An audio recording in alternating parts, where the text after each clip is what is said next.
Sahabat muslim yang dirahmati Allah, banyak yang berstatement sekotor-kotornya najis mulut anjing bila kena pada kita masih bisa dicuci dengan air 7 kali dan salah satunya dicampur dengan tanah. Tapi air mana yang bisa mencuci kotornya mulut manusia bila telah menyakiti hati seseorang?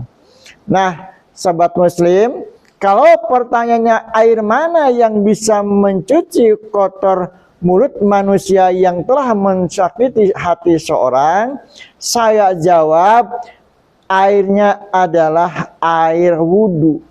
Penjelasannya, ikuti video ini sampai selesai, jangan di-skip, jangan sampai gagal paham. Assalamualaikum warahmatullahi wabarakatuh. Sahabat muslim yang dirahmati Allah, salah satu syarat kalau kita ingin bisa sholat khusyuk, yaitu wudhunya harus sempurna. Dalam hal ini saya akan menjelaskan bagaimana cara wudhu yang sempurna. Sahabat muslim yang dirahmati Allah, seperti biasa sebelum wudhu kita ta'awudz dulu. A'udzubillahi minasyaitonirrajim. Bismillahirrahmanirrahim. A'udzubika min hamajatis syayatin wa a'udzubika min ayyahdurun. Lalu kita membasuh dua telapak tangan dan berdoa, Allahumma fadiyadi mimma asyika kulliha. Ya Allah, jaga raksa kedua tanganku dari semua perbuatan maksiat kepadamu.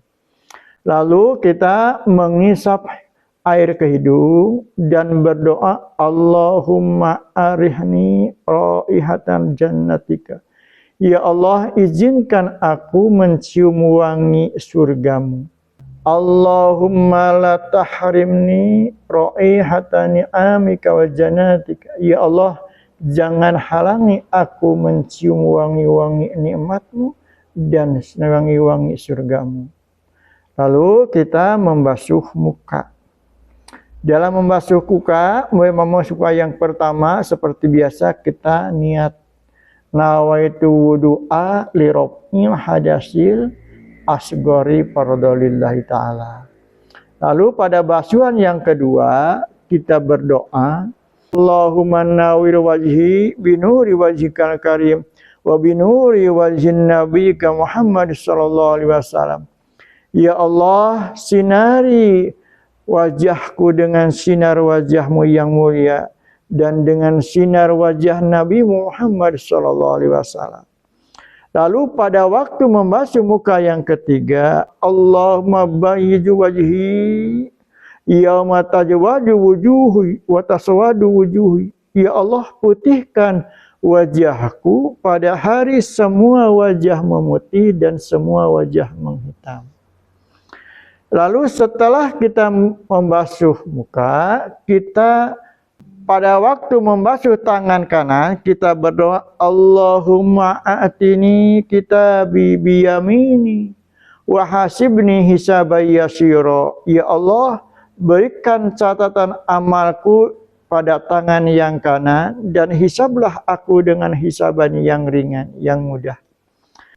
Pada waktu membasuh tangan yang kiri, kita berdoa, Allahumma la tu'tini kitabi bisimali wala mirwara'id dahri. Ya Allah, jangan berikan catatan amalku kepada tangan kiriku dan jangan berikan catatan amalku dari belakang punggungku. Dalam membasuh kepala, sunatnya harus semuanya. Kita kocokkan dulu tangannya ke air, lalu kita kepretkan, lalu kita basuh begini. Ini.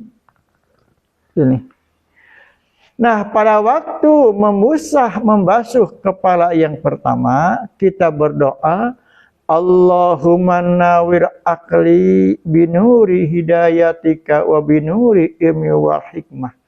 Ya Allah, sinari akalku dengan sinar cahaya taufik hidayahmu dan cahaya ilmu dan hikmah.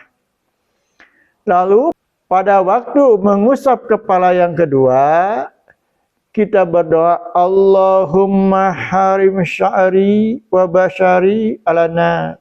Ya Allah, jaga raksa rambutku dan kulitku dari jilatan api neraka.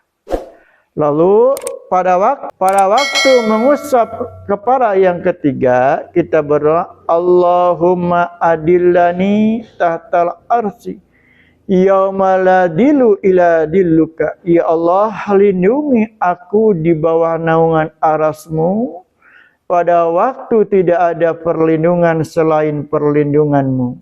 Lalu kita mengusap telinga. Pada waktu kita mengusap ke telinga, kita berdoa, Allahumma ij'alni minal ladina yastami'unal qaula wa yattabi'una ahsanahu. Ya Allah, jadikan aku dari sebagian orang-orang yang suka mendengar perkataan dan mengikuti kebaikan perkataan itu.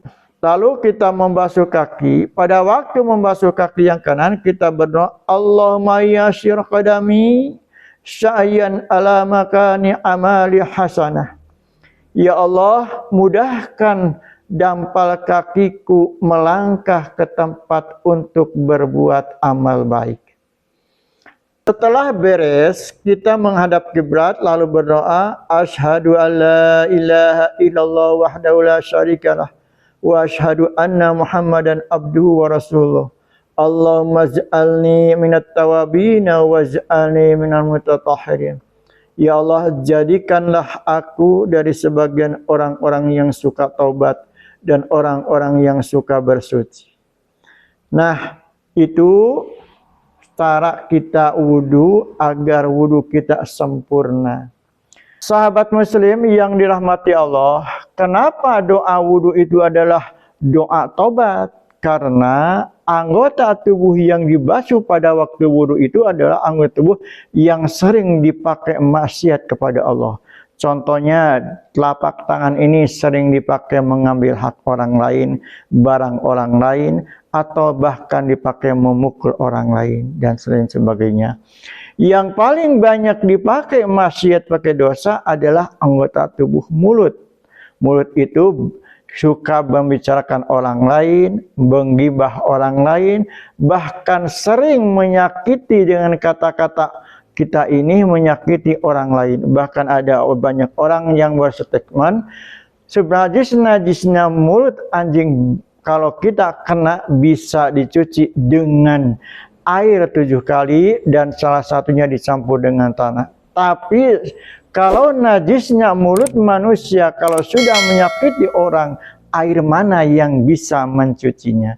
Nah, dalam hal ini saya menjawab, kalau tanya air apa yang bisa mencucikan mulut manusia yang kotor adalah air wudu. Seperti tadi saya katakan, kalau kita berkumur, membasuh mulut itu kita berdoa, Allahumma ghfir lisani atau Allahumma ghfir fahmi min kalami syai'at kuliha. Ya Allah, ampuni dosa lisan kami, dosa mulut kami dari semua perkataan yang kotor.